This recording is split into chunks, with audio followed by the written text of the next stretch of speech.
and this is why 9 days for some people works, because you do a rolling 3-day. And then that's easy to figure out, a rolling 3-day cycle. So you're doing 3 days, 3 days, 3 days, it's 9. It's easy. Then your next one would be 12. You do a rolling 3-day cycle 4 times. And a 3-day cycles tend to be your easiest cycles to figure out. So rather than trying to figure out what to do 7, you just do 3, and then you just repeat the 3. Yeah. So, it makes it kind of easy. So you got acceleration, weight training, speed, and then acceleration, weight training, or recovery. You just, now you can fit in your recovery days to recover from the 3 days. That was Randy Huntington, and you're listening to the Just Fly Performance Podcast.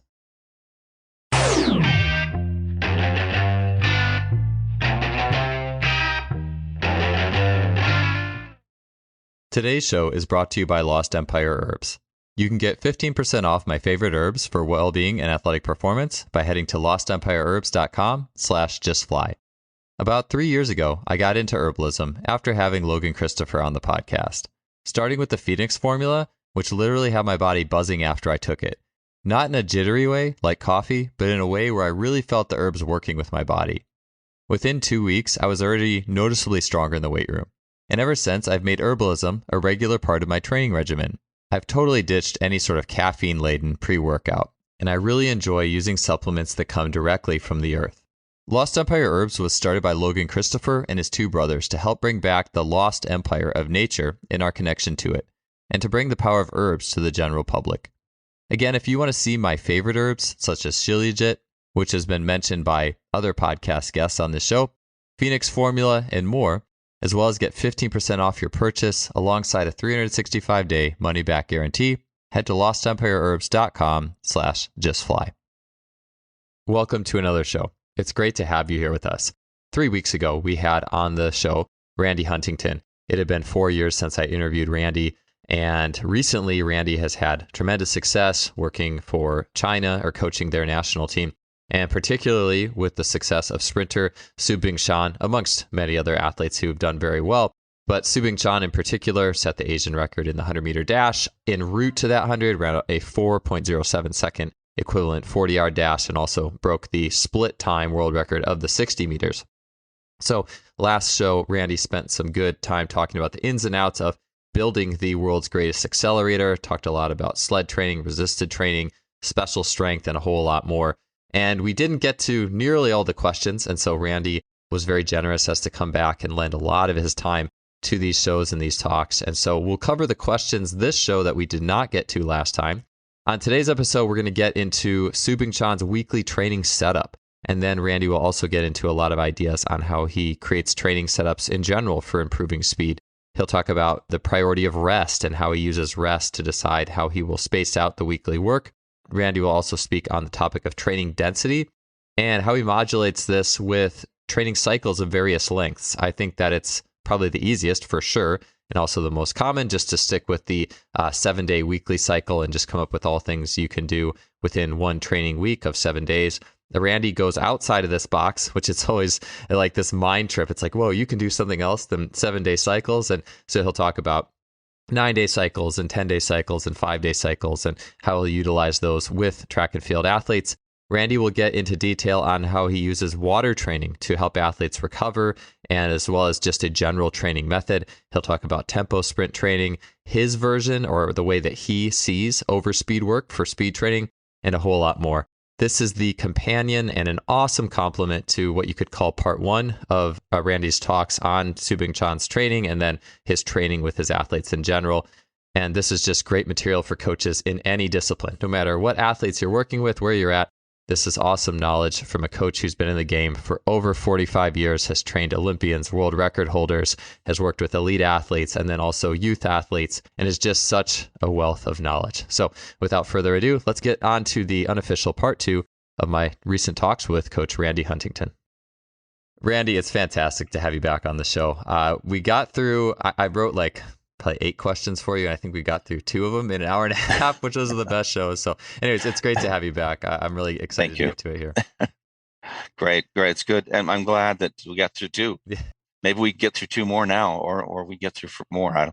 If I just stop being so verbose, you just tell me when to shut up, and it will be probably better for you. Well, yeah, and however many, you've been coaching for over 40 years now, or 45, or I know it says on your bio, I forgot exactly, but it's like with that length of time in coaching, any question can be a whole show versus someone with a little you're right. It can get that way. You're absolutely correct. So let's I actually, before the show, I was like, oh yeah, we could get to this question. I have this feeling like this question I'm going to ask you could be like a whole show. So maybe we can, if we can, we'll see where we go with it. But I've heard, I think it might have been Martin Bingisser's podcast that you were talking about, like Su Bingtian's training rhythm, and clearly we talked a lot about the training methods you employ with Su as well as your other athletes in the last show, and definitely every training rhythm is certainly unique. But what are some things in particular about his weekly training setup that are unique to him and that you think were helpful in helping him to achieve what he did? Well, as you've heard me say a little earlier when we were chatting, that my whole view of training, setting up training sessions, is work plus rest equals adaptation. And that equation is not mine. That came out of Bampa years and years and years ago, and Matveev before him. So in Su's case, because he's older, and we have another issue in China, we're not allowed to supplement anything. They have magnesium, and that's the only supplement they're allowed to take. Every once in a while, they might get a protein supplement, but it's very rare. At the upper levels of the Chinese sports group, they control their diet, everything. There's no supplementation up there. So the beauty of China right now is at the elite level, you don't really have to worry about drugs, which is something everybody thinks is going on, and it just ain't happening, guys. Sorry. It just is not happening there. These kids are scared to death. So in Su's case, in order to get the density of training up to where it needs to be to make the changes in his body and get it to where I need it to be to run this 100 meters, I had to go to a little bit different resting cycle. So I look at work, but then I put the rests in first in the week, and then I follow it back up with what work we're going to do prior to the rest, so that the rests have and they're purposeful. We need to be recovered before we go on to, or at least some semblance of recovery before we go on to the next session. So in Su's case, I do a Monday, Wednesday, Friday, Saturday session. Monday, Friday are acceleration days, technical. He lifts on Tuesday, Thursday, and Saturday afternoons. He will lift 3 times a week. Power on a Tuesday, max strength on Saturday, and then upper body with usually one Olympic lift or one Kaiser power style lift on Thursday. And then, and then on Wednesdays is usually close to a full day off. Wednesday is a speed endurance day, a short speed endurance day, ASSC or GSSE. Later on, that changes to a pure speed day. And then Saturdays is always reserved for a longer speed endurance session, or, early in the year to be an aerobic and speed endurance session, or an aerobic session in which we're maybe doing 6 to 8 times 200, or 2 times 3, or 2 times 4 times 200. It just varies, with 30 seconds rest or pulse recovery. Right now we do 130 pulse. The next week we do 135, 140, 145 recovery. And then we bring it back down again. So I like using pulse. It gives me, individualizes it for the guys. I'd rather use SMO2. So I'd rather use a Moxie, or I still have several Humans. Unfortunately, they went out of business, which is too bad. I really like using the Human and looking at muscle oxygen itself, not circulating levels of oxygen, but muscle oxygen. And then that gives me a very accurate appraisal of when to get them to go again. So I know that their oxygen levels are back up. Yeah, that's really interesting.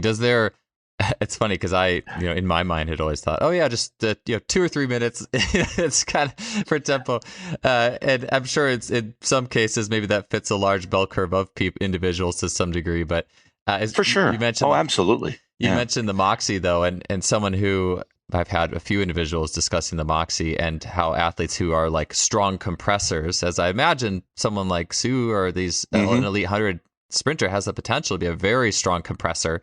That athlete might need a little bit longer before they go again versus your, like, I guess, the elastic, like, I mean, as long as, if you can see exactly when their muscle oxygen is recovered, game one, let's go. If it's an aerobic, if you're looking at aerobic intervals, and in Sue's case, you're right. It takes them a little longer.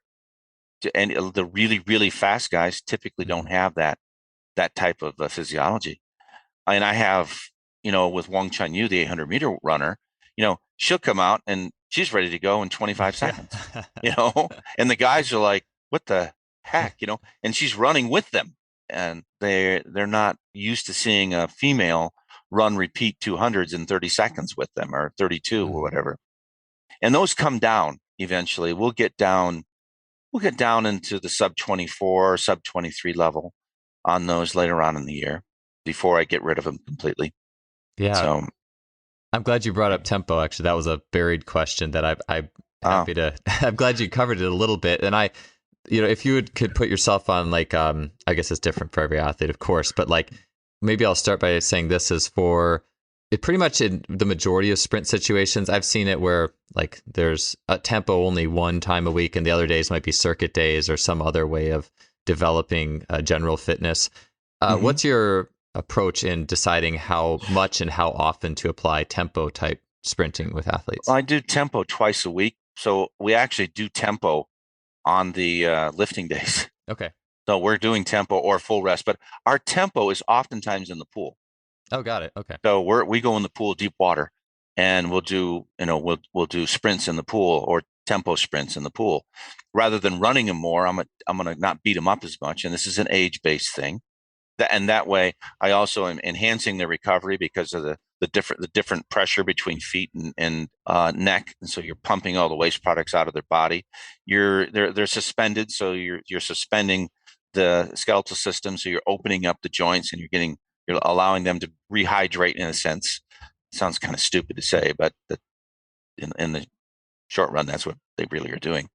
So we do that, or we'll run easy tempo, 60s to 150s, real easy, and I make our strength coaches run them with them. So they're really, really easy, and that's always fun for them. The guys have a good chuckle over that one.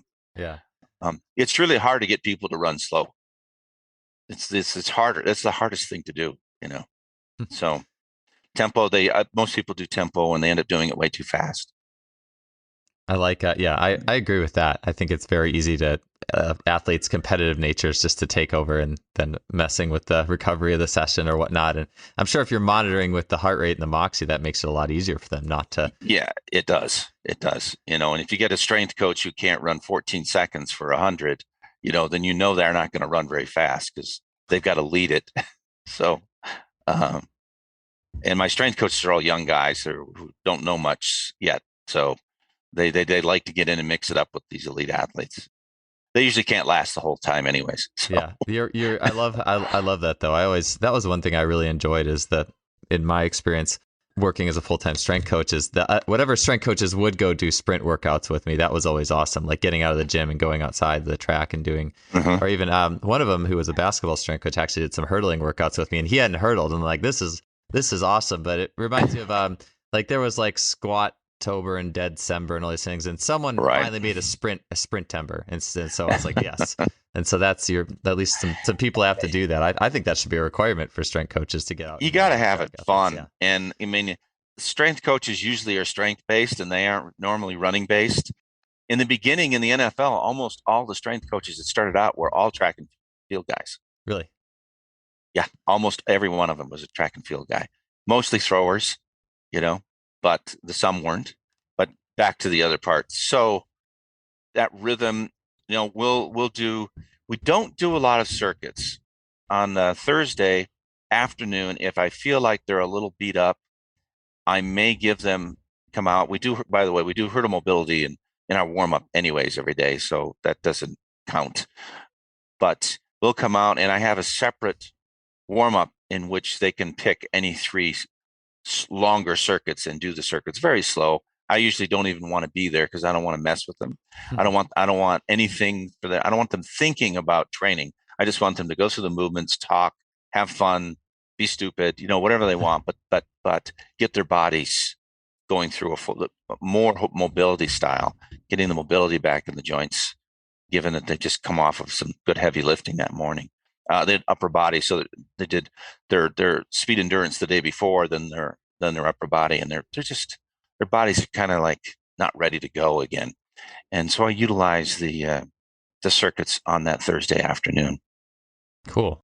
You mentioned you did, and I found this interesting because so often it's like people will just match the neurologically intense stuff up. So we're sprinting and we're lifting. We're short sprinting and we're lifting heavy and that. Mm-hmm. And I remember back when I was coaching in my mid 20s, one of the training cycles I kind of pieced together was basically that was very common in sprinters and jumpers was come in on Monday, tempo and lift. And then Tuesday, it was your explosive, you're sprinting or you're jumping. Right. And I felt that worked really well. And it does. And a lot of guys still do that. Absolutely.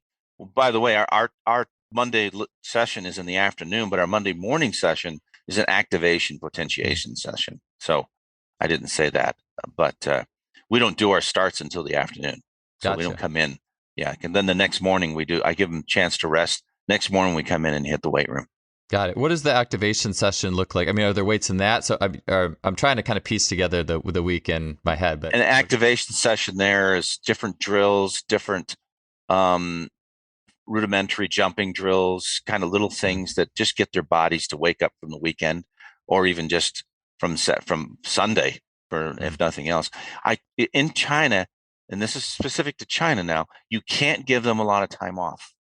They don't. They just fall apart very quickly if they have any time off. And none of us have ever figured out why, but we've all experienced it. Normally a kid gets kind of beat up and he's been training hard. You say, yeah, take 2 days off. It's okay.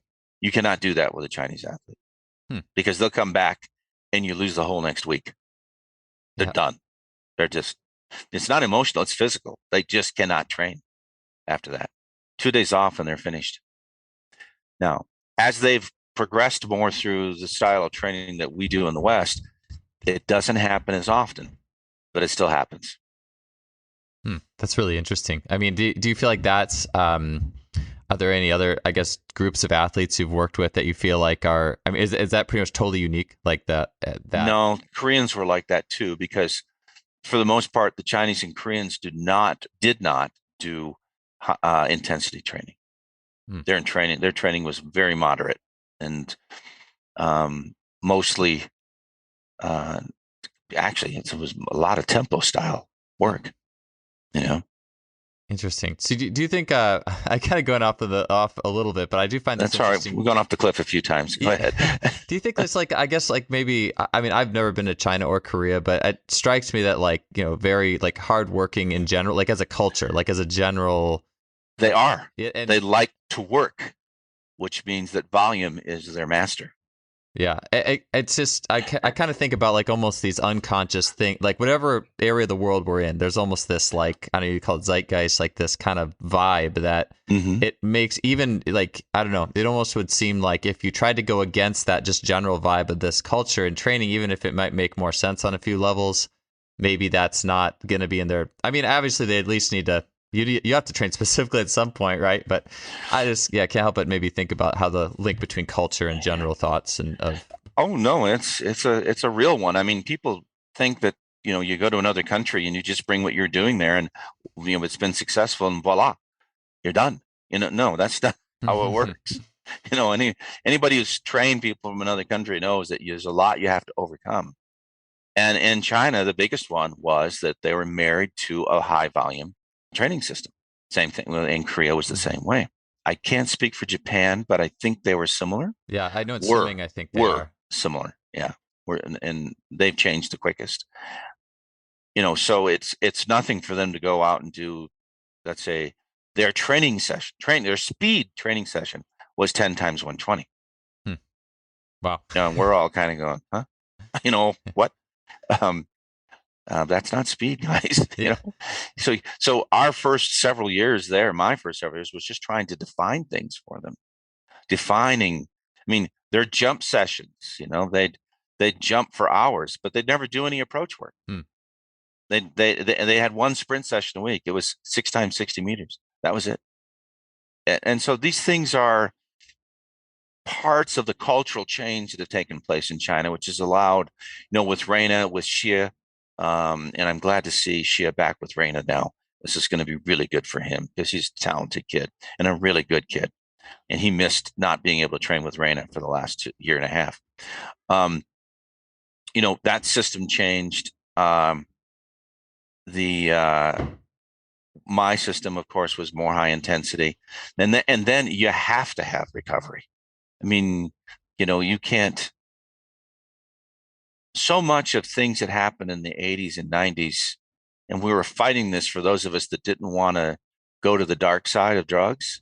We had to figure out a way to do all of this without doing that.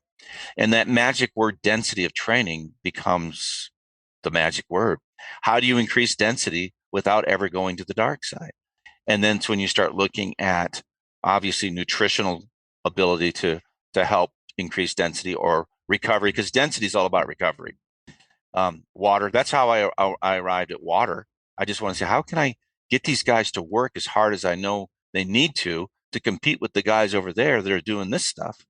And so my whole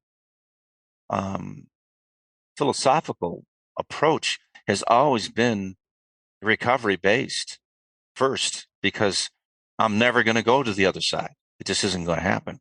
I'd quit before I'd ever do that. And that's where the water was so beneficial to us. And so Sue's in the water every day, getting back to that. So he's in the water after every training session in the afternoon. If the pool's accessible, we'd go in the water after every session. We don't have saunas there. I probably would use sauna in the evening if I had one, but I don't. So, and yet I may buy one when I go back for myself, Yeah. But I think saunas are incredible and do quite a lot of good stuff for the body in terms of recovery.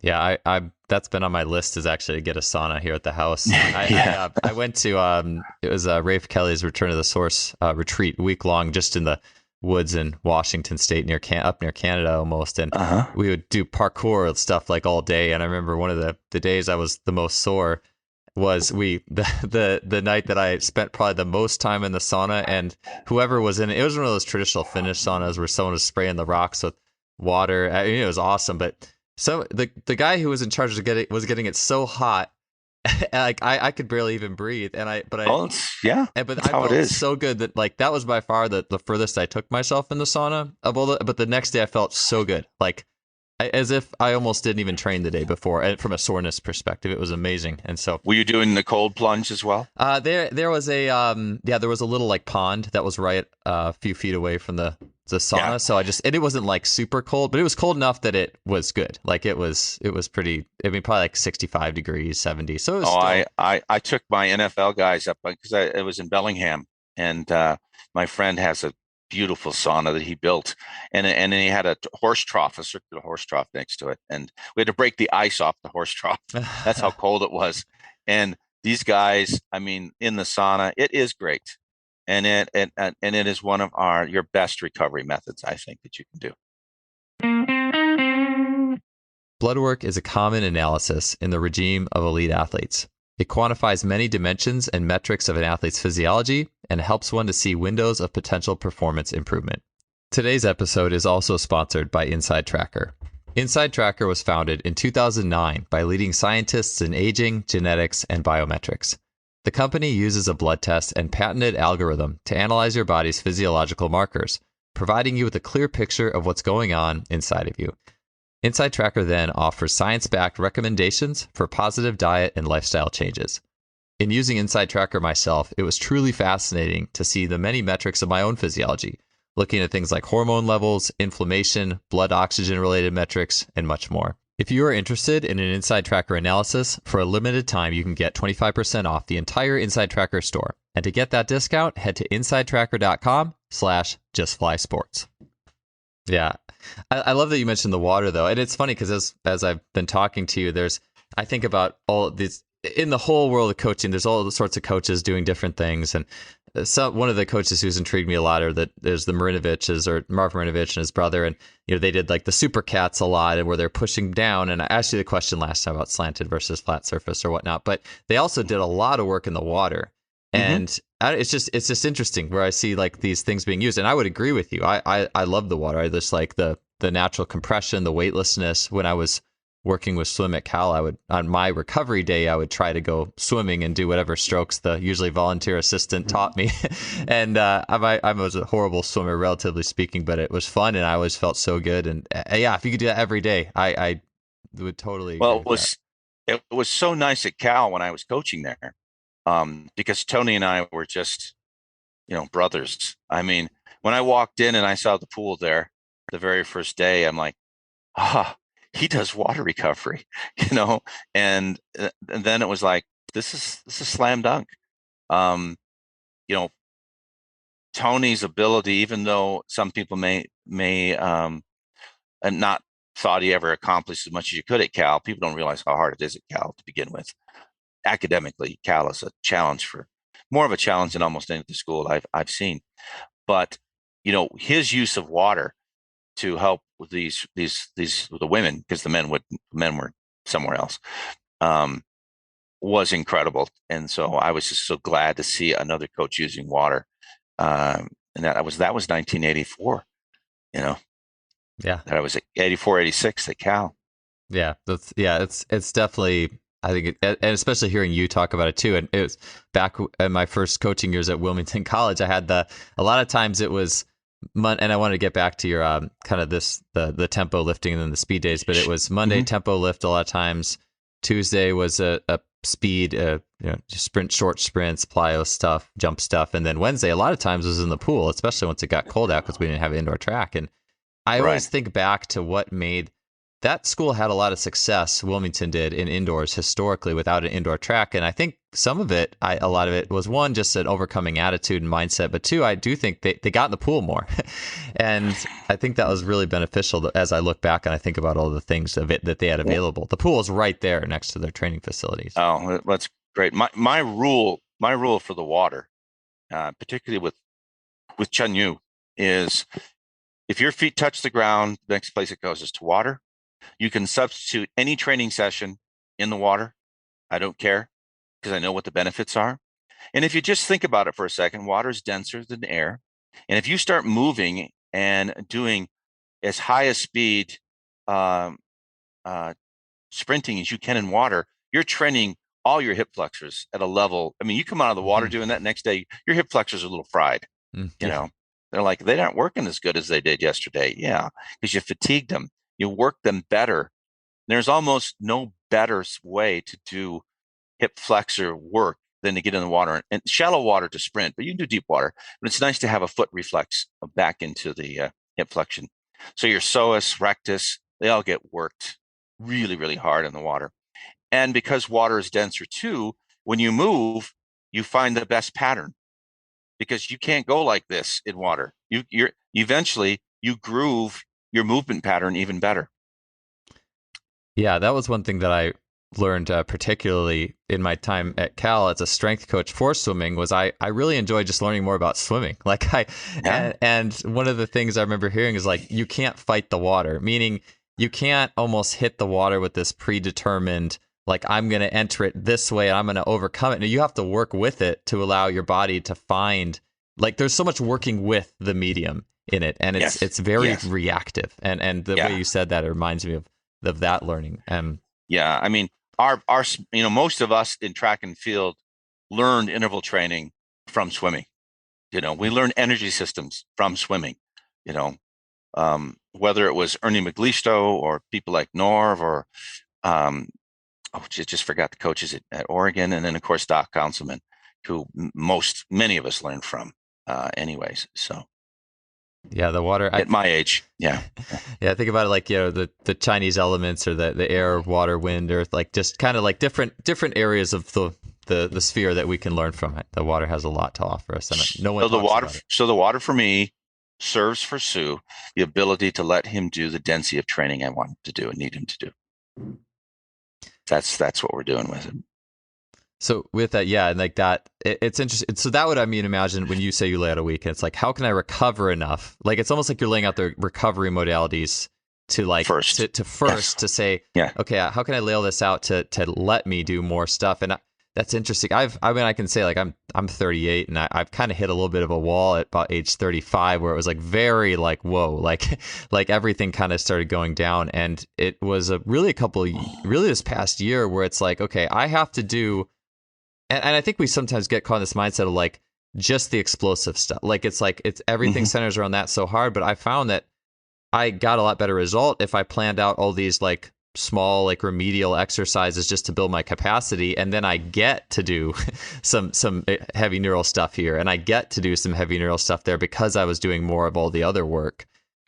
Yeah. I mean, as you get older, the weight room's your best friend, and then recovery is your next best friend. The other work you do, I mean, this may sound glib, but the other work you do, you could almost do it in any way, and you're probably still going to get great results. I know that sounds stupid to say, um, but if you plan your recovery, you plan your weight training appropriately, you can almost mix and match your speed endurance, your Mm. speed, and other things, and still, as long as you're recovering, there's no such thing in my mind as overtraining. There's just under recovering. Hmm. I've said that for a long, long time, but particularly to distance people. Look, you're a sick puppy doing this. You just are. Your body is sick, um, which is why you have to be careful as a distance runner or distance anything, because you're beating the hell out of your Mm. body, and then you got to give it a chance to recover. Uh, and if you don't, you're gonna break down. It's not if, it's when, and I think that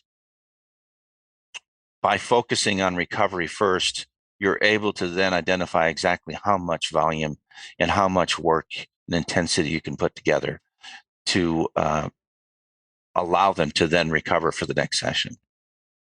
Yeah, I like that. It's yeah, I think it's a good. Just it's very easy to talk about like these high powered training setups. Like Oh, it's here's really this easy. yeah, Yeah. here's like this training complex that's going to get you great results, and I've done all those. Like and it being in the back end of my 30s, it's like I can do all those, but it's how am I going to feel the next day, a couple days after, and Right. that's way more important for me now than I mean my power stuff is a lot of times a lot simpler than it used to be, unless I'm just exploring and having fun with things and trying to create things. But uh, it doesn't sprinting really fast is not. I mean, we're running at age 1 and change, in terms of even just kids. Like it's something we Yeah. do. Well, my mantra has always been, when in doubt, rest, not work. Don't push forward. Rest. Step back. And as soon as you start to understand that rest is when you grow, work is not when you grow. You only grow when you start resting. That's when the body takes the stress that you put it under and makes the changes that you need to adjust to that or adapt to that stress next time. Then you realize how important recovery is. Would And then you? you do it. Yeah. Oh, sorry, I just my mind keeps wanting to interject all these thoughts because Yeah. again, interesting topic. This one of those questions that could go on a long time. But They could. I was going to ask. So maybe this could have two parts to it. This question, but with recovery, like, what's the spectrum of recovery to you in the sense like tempo to you? Is tempo recovery as long as it's in the right heart rate and moxie, or is that would you be out in the middle and then water is like recovery? Like, what's that spectrum of like, okay, this is just really pure recovery work, and then this might be a little more training.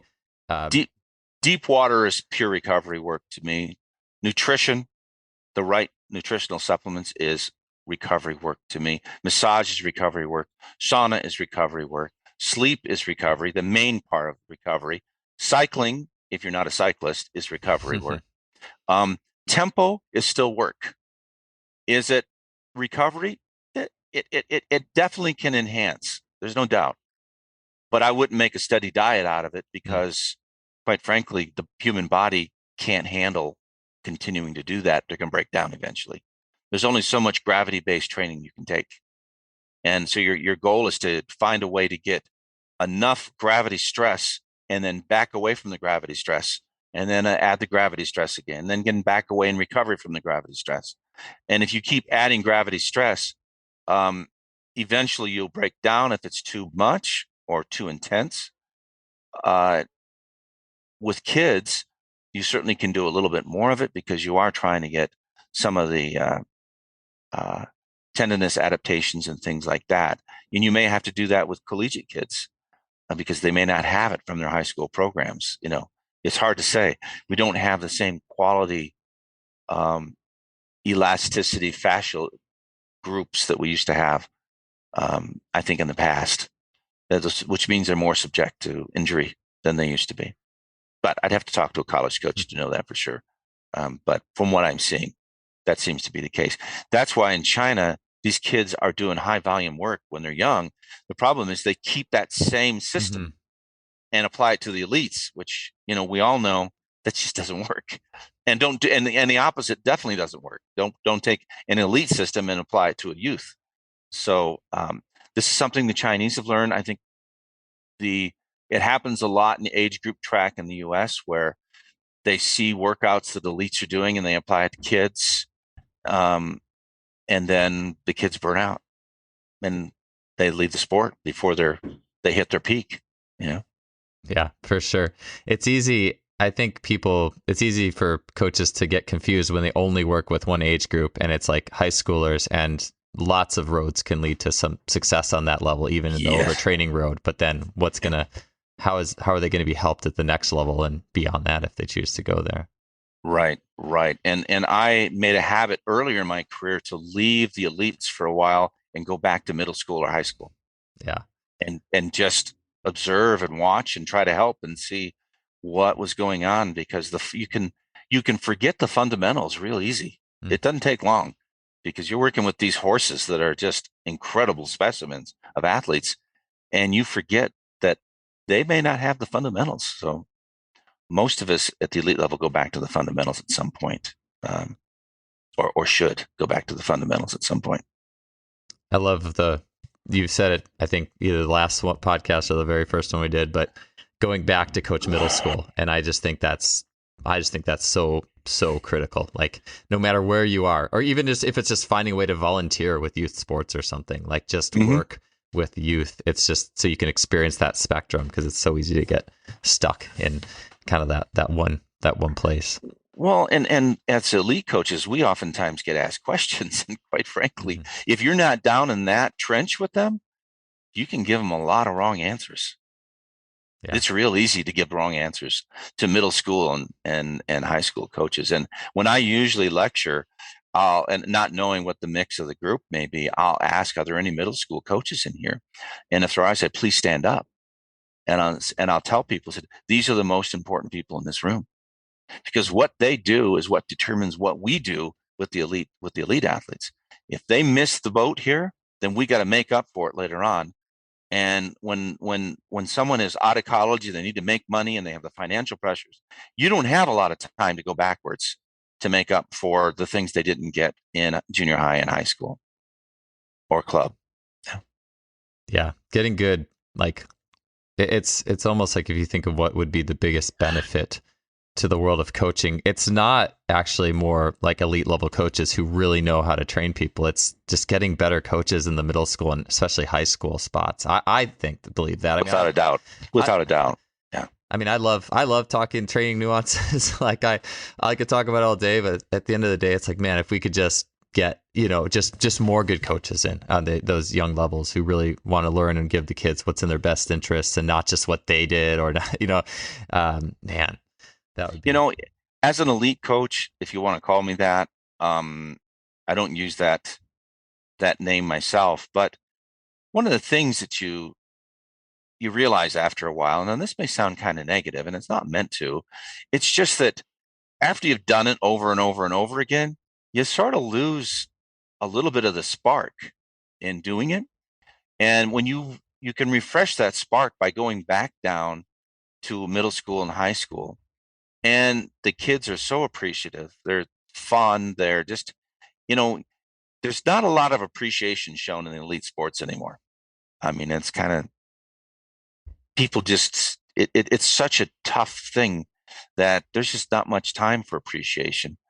Um, a thank you, like thank you, coach, or a parent bringing you a sandwich, or I mean, this goes a long way. People think we do this for money. A lot of times we just do it because it's just nice to be told, "Hey, thanks. We really appreciate what you're doing for us, for my child." I have a letter here someplace when I coached middle school in Eugene years and years ago, and Monroe Junior High. We won the district championships that year. And there was a kid on the team who was a total spaz. His nickname was Spaz. And he ended up winning the conference title in 400 meters. And his mom wrote me a letter that was one of the sweetest things I've ever read on how this thing changed her child's life. And that's the kind of impact that you really like to have. You're really hoping to deal with the human side of the individual as well. When you coach in a different country, in a different culture, in a different language, you don't get to do much of that. It's pretty hard to do. So you can't get in their heads. You can't understand their heads, not get into them. You can't understand them. That's a little bit of a tangent. Sorry, we just went off there for a moment, but back on task now. Yeah, no, that's a good tangent, man. I mean, that's just something I think about as I get older and older, and that was one of the things that I just, since I've been fully in the private sector, I've really been appreciating being able to work with a diverse group. And I really am excited to hopefully really get into, I worked with high school track a little bit last year, but I really want to get into that more and more. And just hearing you talk about it, I mean, that really confirms for me that direction as, it's like I've worked with college before, and I've had opportunity to work with young club athletes, and just that critical time period. It's something I'm excited about. So that story is certainly motivating and inspiring for me. But yeah, I know we'll stay on the training topic. Yeah, sorry. So here's go ahead. Oh yeah, so I was gonna say, so here's some back to the nuanced weekly training format. Well, I wanted to ask you this: as the so you have the lifting. I mean, I'm sure there's so many ways to do it, right? But like with lifting and tempo or slower sprinting on one day, those are kind of like slower entities. And then do you typically, when you do speed work, is that it? Like, is it its own thing? Like when you're doing true speed work? I put one thing on my plate at a time. Other people do more. And I know that there's certainly the use of circuits after some of that to help with recovery and whatnot. But I really have not adapted that. Sometimes I think I'm dumb not to. I do treat each thing as an individual entity. If we're doing speed, we're doing speed. If we're doing acceleration, we're doing acceleration. And when we're done, we're done. Then we go rest, and we come back in the afternoon for their morning or afternoon, depending, for their next session. So. Gotcha. Cool. Yeah, it makes me think about, and that's what I've been thinking about a lot, is I think as a young coach, or particularly in my younger years, and I think this peaked in my late 20s, early 30s, it's just looking at my workouts and be like, man, there is so many different things in this workout. And I read and reread this book. No one knows who actually wrote it. Someone called it the greatest sports training book ever, but I don't. So people have some theories who wrote it, but the author, he would basically, like, you're only doing two, like, you can't do more than two, like, themes in a session. Sometimes they'd only do one, like in a training unit. Yeah. Yeah. In any given training unit. And the sample workouts in the book were like insanely simple. And I think if I've gone anywhere, it's going after that much more. And then maybe I do build around it, like some general work and things like that. Just, I mean, if I had a second session, I think that would be a good idea in the day to do that instead of cramming it all. But if I have one, I'll sandwich it that way. But I've definitely become more attuned to that. And I find it interesting that where a lot of coaches would go, all right, speed, then let's go in the weight room. It's just speed. Like, that's it. Like, and some people have to do that just because that's the way their lives are. It's just they have to make it happen. In my case, I tend to do a training unit. I think as a coach, you see all the books behind me. That shelf right there is nothing but training books, and that shelf right there is nothing but anatomy and physiology and training theory. I've got like 8 shelves of books or more that are just deal with that. And so as a young coach, you're reading all this stuff, and I've got about 14,000 articles in my computer here. You're reading all this stuff, but then you have to analyze that and synthesize it and create either a philosophy, if you wish, or programs. And as you go on, you definitely simplify.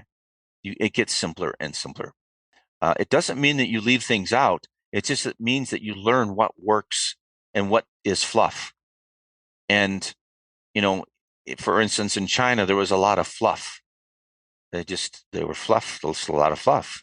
Like, you need to get to doing those things that are important and get rid of the fluff. So I think that as we get older, we get rid of the fluff and we get to the components in each training unit that are vital to improving the athlete. Randy, with Su's training, you had said you had basically like 2 acceleration days and then 2 days that were more top end speed or evolved into top end speed in nature. And the first podcast we did, you talked about athletes who were either like very, I guess you could call them like muscular horsepower driven, like needed more rest, or versus more elastic types, for lack of better archetypes. I'll leave it those. Sure.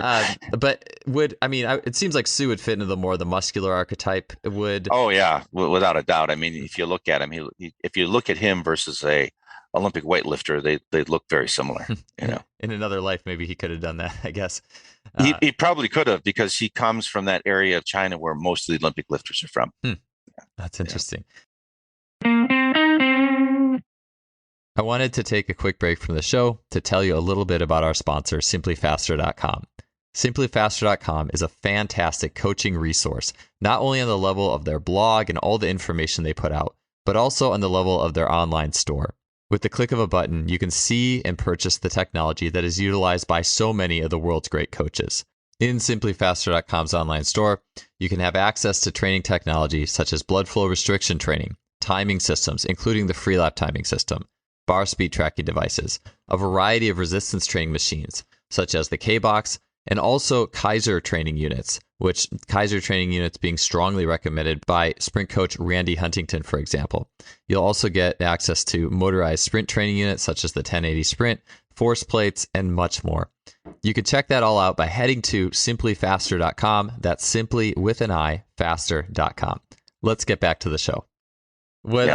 So let's say you had a athlete who is very polar opposite of a Su Bingtian, like someone who is more sinewy, more elastic in nature, maybe doesn't have quite the horsepower. What are some levers you're going to pull on that week, that type of training week, that in light of that? Well, in that particular case, you want to maintain their strength. So if they're elastic, you want to make sure that you maintain their elasticity and don't destroy it. You can destroy elasticity pretty easily by overtraining them. The biggest example I might take is a long-legged kid, somebody who's got really big levers versus who's got really short levers. A long-legged kid, most of his experiences and most of his improvements, will be happening in the weight room, because he just cannot generate the same kind of power with the lever system he has. If he needs to get stronger and more powerful in order to do that. So we may move his emphasis to more the weight room, and his acceleration then will still do it, but the emphasis on him will be, it's not much different than Su, because they have to do the same damn thing. They just don't do it as fast. When you have to move through a greater range of motion because of your lever length, that's what happens. It's the reason Su is now the best starter in history. I would definitely I always look at hip mobility, hip strength, and glute function, glute strength, because that's what's going to produce the forces that you're going to end up with outside of gravity, of course. And then with a kid like that, they usually have bigger feet, so that means their calves are probably not functioning as well. So then we have to start looking at their calf strength too. So it's not dissimilar from Su. It's just you may spend more time at it. trying to make the change, because the changes may not come as quickly because you've got shorter muscles, you've got longer muscles. And if you get in that weight room, it's going to take some time for that kid to get strong. Like even I've got one young athlete, Wu, and Wu is only an inch taller than Su, but his leg length is 5 centimeters longer. And that changes everything. Yeah. It changes everything for him. His race model changes a little bit. How long, he's not going to be able to have the same sense of starting, but then he's going to be able to he'd be able to push his acceleration farther down the track. And that's a good thing. So I don't change the exercises as much, but I do look at the volumes they're doing, and I add more exercises for those people. So I'll add more smaller sets, more exercises in the weight room for specific muscle groups or specific movement groups, if you wish, so that I make sure that they can handle what they're going to be asked to do out on the track. Got it. So it's not so much like the superstructure of you're doing this day, you're doing this that day. It's more like, hey, you need more emphasis on this in this training day type. Yeah. Thing. If I had 2 or 3 athletes, I could probably do that, but I don't. Yeah, but 2. And exactly. I don't have a lot, but I have enough where, I rotate the week like this. So I have the sprinters going one day and then the jumpers going the next, so that the jumpers actually end on Sunday and the sprinters end on Saturday. So their weeks are just separated by a day. I also tend to put the jumpers on a 9-day cycle, the sprinters on a 7-day cycle, and the 800 meters is on a 10-day cycle. So it's not actually on a 10-day cycle. It's on a 7, 10, 10, 5 cycle. So that way I can get most of their training done without interfering with each other. And it can be specific to them. And sometimes I'll move a long jumper over to the sprint group. Okay, you're going to do this with them today because you need to, Yeah. So. I found that how you describe that somewhat similar in some ways to some of the swim groups that I worked with. It would be like, hey, you're going to go, there's like the sprint group and the middle distance group and the distance group. And sometimes the sprinters and middle distance would interchange days. And there's almost like a novelty nuance to that too. Like that's really powerful that a lot of coaching structures, I think, take for granted, or we don't think about that. Yeah. I have a long jumper that probably should be on the Chinese 4x1, but he's not, but he can go train with them and they know he's fast. So when he's out there, they up their game. So if I want them to up their game, I bring him into the workout, and this year, if I want them to up their game in their aerobic training, if they're in this fall season, I'll bring Chen Yu, the woman, onto the track. Because they cannot get beat by her. That cannot happen, So you use these different tools, if you wish, to gain a response that you want out of the other athletes. Yeah, that chess game goes well. It's just interesting once you've been in coaching situations where it's not just the workouts. It's, hey, if we put this person here, it's going to have this impact on them psychologically as well. This group dynamic will be impacted. And that's like that. This is like, I talk a lot about things we don't learn in school, which is probably about, 90% of the information on this podcast at some level. But it like to really zoom out, once you really get out there, it's like that, I feel like that's like some of the later grand lessons is, okay, now we're getting outside of training and just dynamics of groups and putting this person here with this group. And how will this change this energy and how will it change them emotionally? And that was a lot. Yeah, I learned a lot of that from swimming. And like Chen Yu, I'm going to put her in with the boys, the men, in the weight room because she's never lifted with the men, and now that's going to up her game because she did not like to get beat. She's really sweet, really nice, but she hates losing, and so she will compete with the men. No, she's not going to be anywhere near as strong, but she's going to go in and give a better percentage effort than she would have before because now she sees, people can do this. And it's sometimes often difficult for middle distance and distance people to understand that the intensity of their weight room work can be just as heavy and just as hard as the intensity of a sprinter's. Because we design our weight room so that you don't gain size. Mm. We don't want to be bigger. We just want the opposite. We want to get really strong and powerful and not gain a pound, which you can do, you know? Yeah.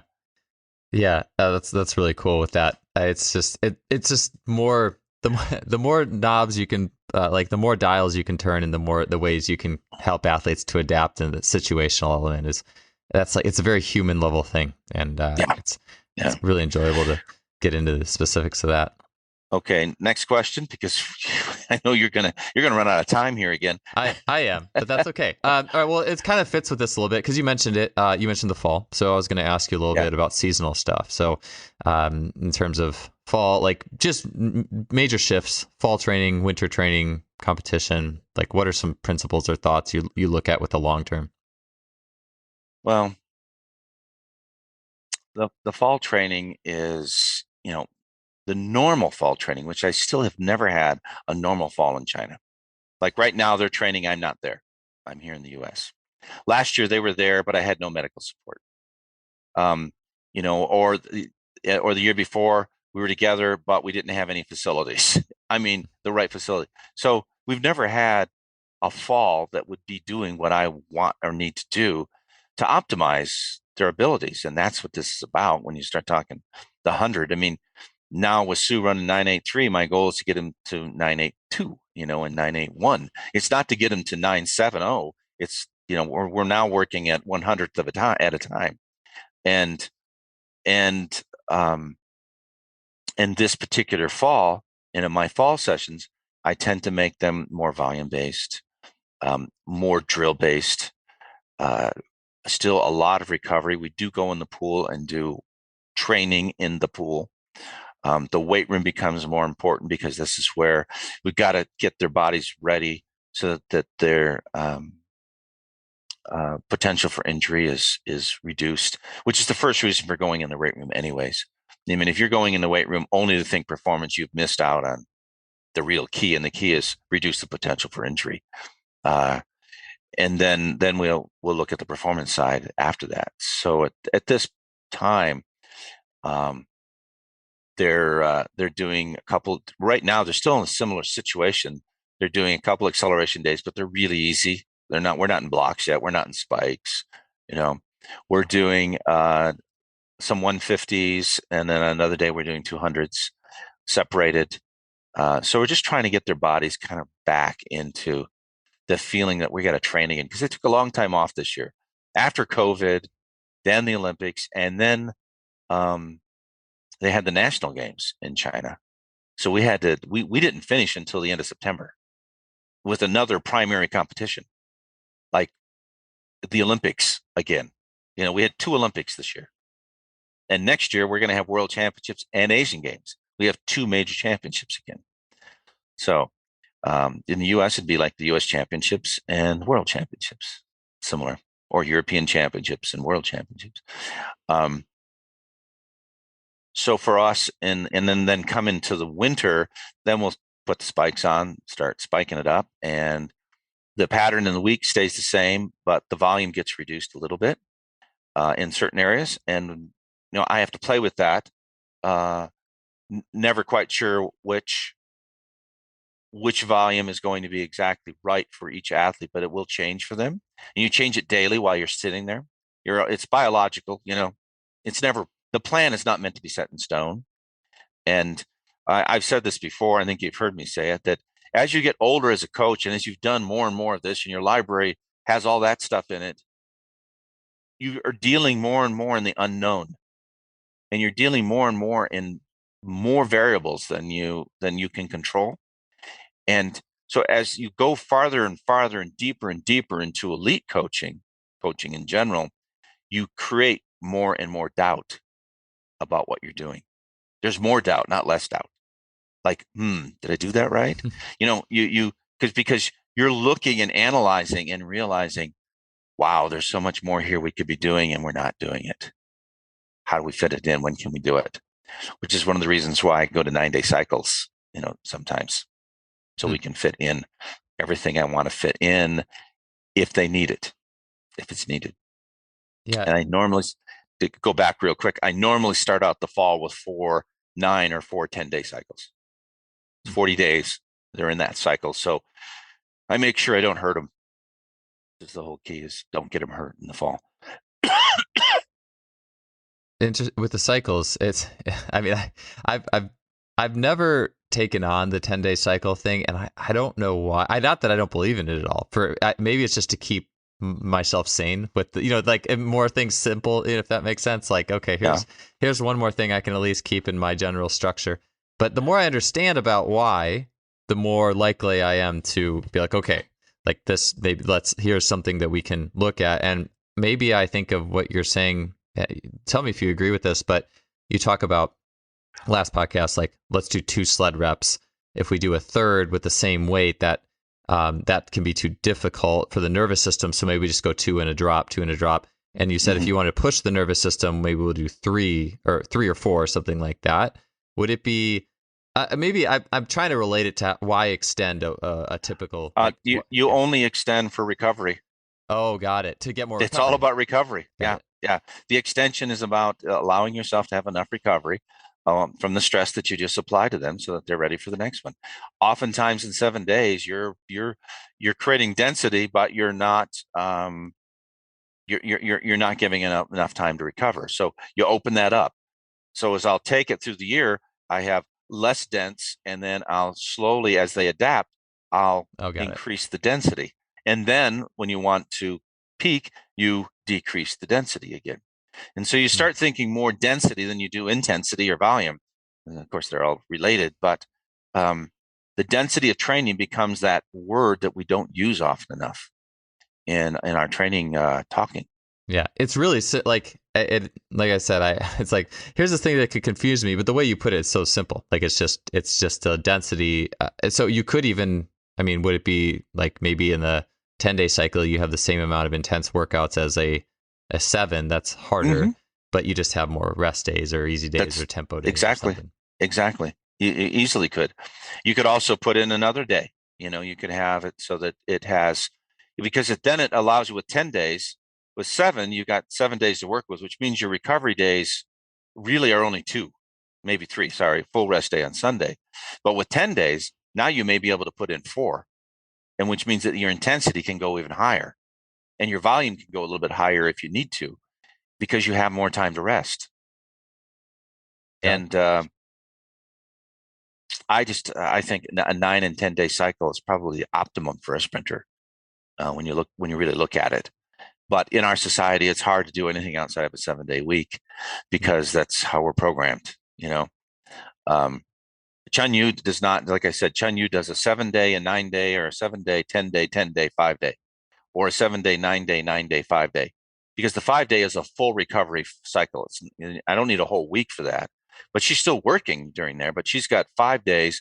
3 of those are recovery days, and 2 are hard training days. So there's still stimulus, but not so much that you ruin them. Yeah. Do you, with those 10 days, I mean, the one thing how do you manage that in light of, I guess, like I've always thought of like, okay, I train or have a lot of Saturday training in my cycles, but Sunday is almost always off. And that's just like a mental thing too, I think, for people. Like, so in a 10-day, like, I mean, I guess like it's going to just kind of keep rolling through those. Do the weekdays kind of not exist anymore in that sense? It's like day 1, day 2, day 3. And they go away. And this is why 9 days for some people works, because you do a rolling 3-day. And then that's easy to figure out, a rolling 3-day cycle. So you're doing 3 days, 3 days, 3 days. It's 9. It's easy. Then your next one would be 12. You do a rolling 3-day cycle 4 times. And 3-day cycles tend to be your easiest cycles to figure out. So rather than trying to, figure out what to do 7, you just do 3, and then you just repeat the 3.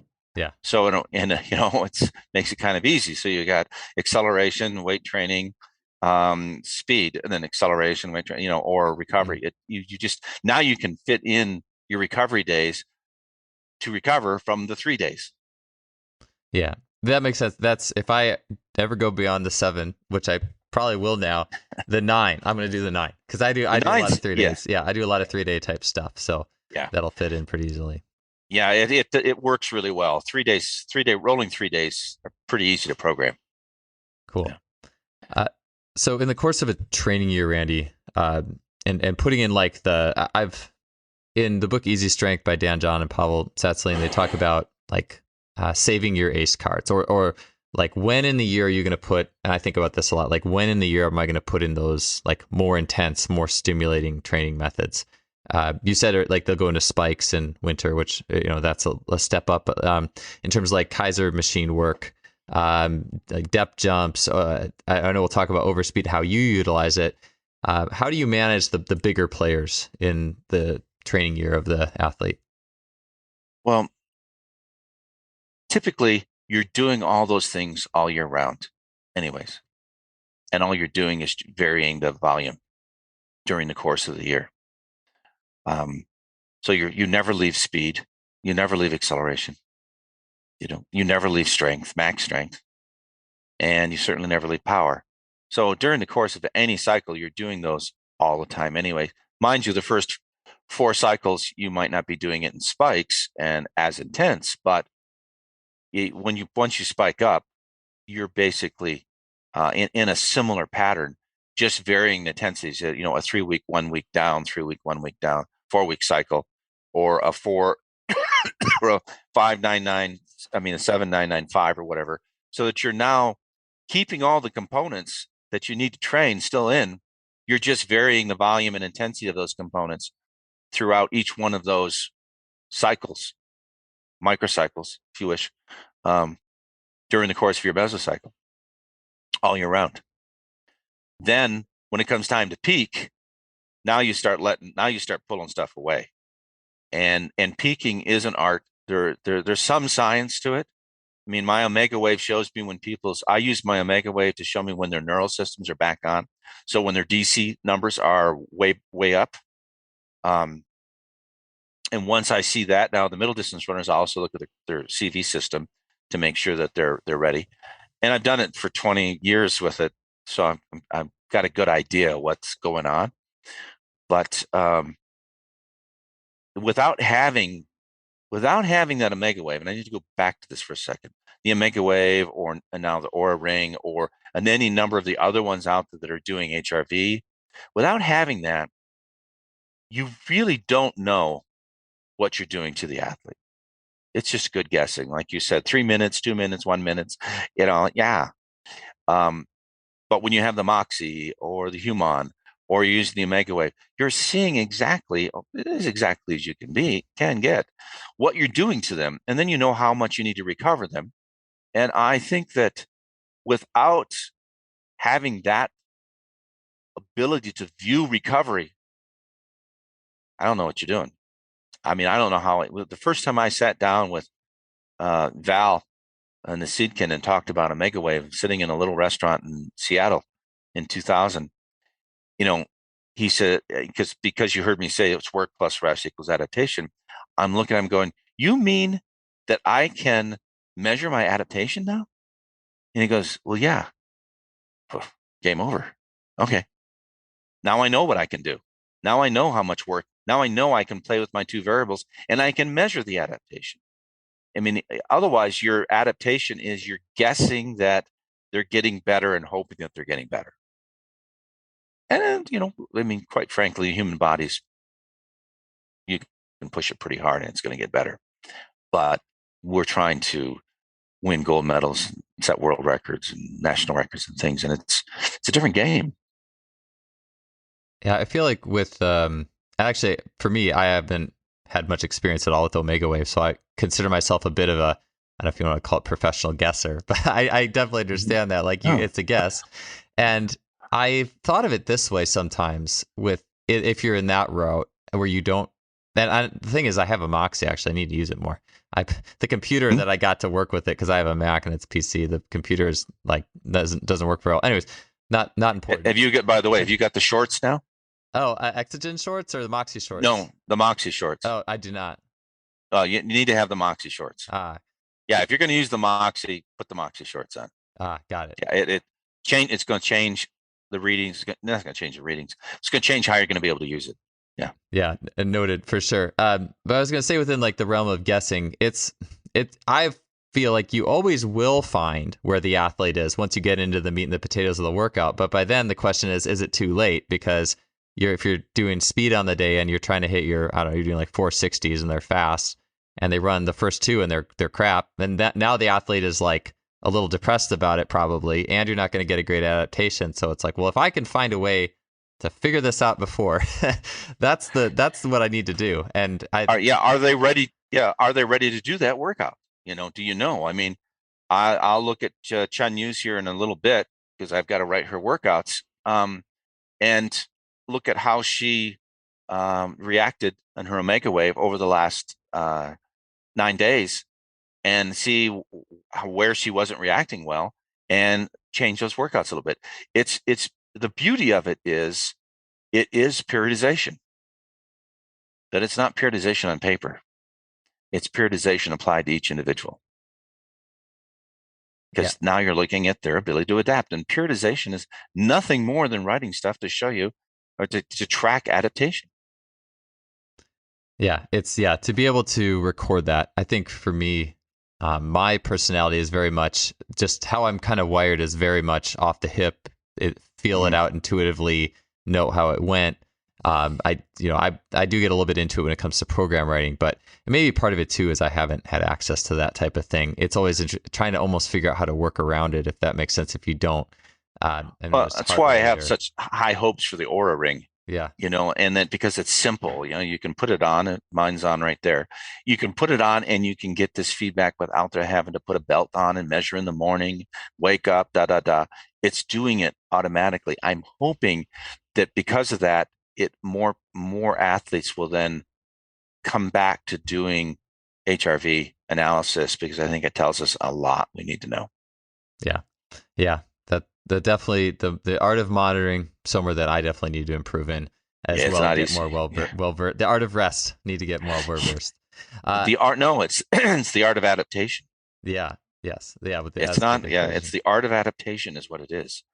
And you don't have to make it an art. You can get more scientific if you want to get scientific with anything, get scientific with adaptation. Get scientific with understanding parasympathetic, sympathetic balance. Just learn that and find a way to monitor it, and you're probably going to be better than 98% of everybody doing it, because that is the game. Parasympathetic, sympathetic balance. Where is it? If it's off, you're breaking them down. If it's on, they're recovering. Yeah, I love it. It's really crucial stuff. And I'll definitely be that little segment there. I'll definitely be considering and thinking about for some time. We're getting towards the end. Actually, we made it through much more questions, and I did want to ask one last one that's probably not entirely related to periodization, but I did mention it was overspeed training. We talked a lot about resisted training last time, so it'll be interesting to explore the other side of the coin briefly. What's your thoughts on how you apply what we would call overspeed type training to your sprinters? A lot of us did overspeed training with the pulley systems back in the 80s, and some people experimented with cars and being pulled and towed. And I don't do overspeed training. I just tell you flat out, I don't do it. I do assisted speed training, because when you get to overspeed training, you tend to yank them out of their relaxation model, and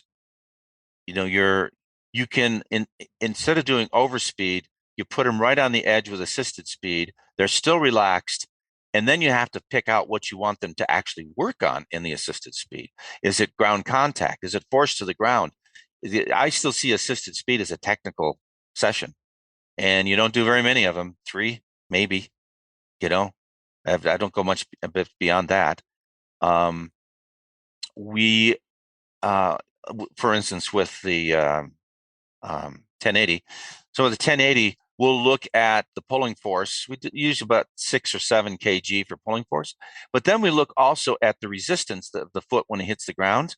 And typically, if we're over 40, then that means we're going too fast, or they're not technically running well. So we'll look at the video and say, okay, here's what I want you to emphasize. We'll drop it down 1/10 of a meter per second, and then come back up and let them try to fit this and get that number under 40. I think it's newtons. So that they're not blocking. We're basically not blocking on the ground. And then we go back up and we start pushing them up again. So if you're going overspeed and you're blocking, it means you have a positive foot plant, for lack of a better way of putting it, then you're doing it wrong. You've got to get it so that they're neutral, or that is under 40 or 35. You can play with that number. And that means that they're applying force backward and downward, or down onto the ground if you wish. And they're doing it fast enough so that they don't block and create negative forces at ground contact. So assist overspeed, always blocking. I've never seen anybody do it not blocking. So that's why that key measurement becomes a key. The thing you look at. Where am I in the ability to apply force to the ground without blocking, without creating blocking forces? It's interesting. Thinking about that almost makes you think of the nature of someone's quote unquote speed limit in some ways. Mm-hmm. Is why don't you run faster than what you do? You're trying to push their speed limit, and their speed limit is ground contact time, stride frequency, stride length. So if they overstride, they block. If their frequency is too high, they may not block, but they don't get any stride length. So you're looking for that magic number, and they have to be able to do that relaxed. Yeah. By relaxed, I don't mean like jellyfish, but they have to be able to relax in the neural movement patterns in order to achieve that. And we look for that. And I think the highest I've taken anybody, well, in the beginning, because I was playing with it, I took someone to 12.2, 12.3, which is way too fast. But most of the time, like with Sue, we're sitting around 11.3, 11.5. I'll look at average velocity from 40 meters to 100 meters in their races, and then I'll start somewhere near that. So around 40, they're already getting close to max velocity. So I will then take the average velocity from there to there, because you can't use peak velocity or you're going to kill them. They're just not going to happen. So I'll use average velocity in this particular situation, and then that's where I'll start my assisted speed. Somewhere below that or above it, just depends on the day. And that's usually hard enough. 11.3, 11.4. I think with Sue, most of the time we start at like 10.6, 10.6 meters per second, and we move up to 11.6 through the course of the session. We usually go up in 2/10 or 3/10 increments, and looking for the drop in the ability to create forces that are downward and backward or down onto the ground. Yeah, what I was kind of going with what I said before is the idea of like, let's say you have someone at 98% of their max velocity getting towed, and you watch, and the forces are still, they're downwards and backwards, and they're not creating excess braking forces. And then you go 99, and then 100, and then 101, and then like noticing when does the blocking or braking force become excessive. I just wonder what that would tell you from one athlete to another, is what I'm saying. Like, oh no, it tells you exactly what you think it tells you. Yeah, it tells you what their limits are. Yeah. It tells you what their technical limits are. It may not tell you what their physical limits are, because they may not have learned yet how to relax, or may not have appropriate max velocity mechanics yet. You certainly don't want to do overspeed. I mean, if you look at Sue's max velocity ability, so I think his max velocity ability is around 12.2 meters per second, 12.1, 12.2 is the fastest he's ever gone. And we normally would be not 1%. We wouldn't be within 2% of that most days doing assisted. Because if you go at 100%, your chance of injury is just too high. It's just too high. We can't afford that. Especially with that stride frequency he has. It seems like you're really playing with fire. He's over 5, and I need to get him under 5, and we get there once in a while. But he was so excited in Tokyo that there was no stopping that train. He was gone. So, but he learned. He learned what he did, and now next time maybe he won't do it again. It's hard to say. Yeah. Well, hey, good stuff today, Randy. I think we got through pretty much way more questions, and just a lot of really good things for me to think about. It makes me wish I had a pool right near me here. I just a lot of really great content and things that I'll be thinking of, and I appreciate you being on the show again, and 2 shows thank in a you. month. It's fun. This is fantastic. Yeah. I get to speak English. I like it. And don't forget that Linda Huey has the old hydrotone flotation belts, which work really well in the pool. And Aqua X, I don't even know if they're still around anymore. Used to be out of McMinnville area, Linfield, Oregon. They made a full body flotation suit that you used in the pool for deep water. So there's still tools for the water that people can use, and it can be a great advantage for them. Yeah, I'll definitely have to check that out. And yeah, definitely inspired to find a pool right here. A little harder than being at Cal, but man. Yeah, I can imagine. Cal had not only that pool, but they had the little pool up at the administration building. Oh yeah. So okay. Well, thanks, Joel. I got to run myself. I've got to get to another meeting here online and in China, of all things. All right. So okay. Well, I'm glad you could speak some English. Thank you. Yeah. Thanks. Appreciate it.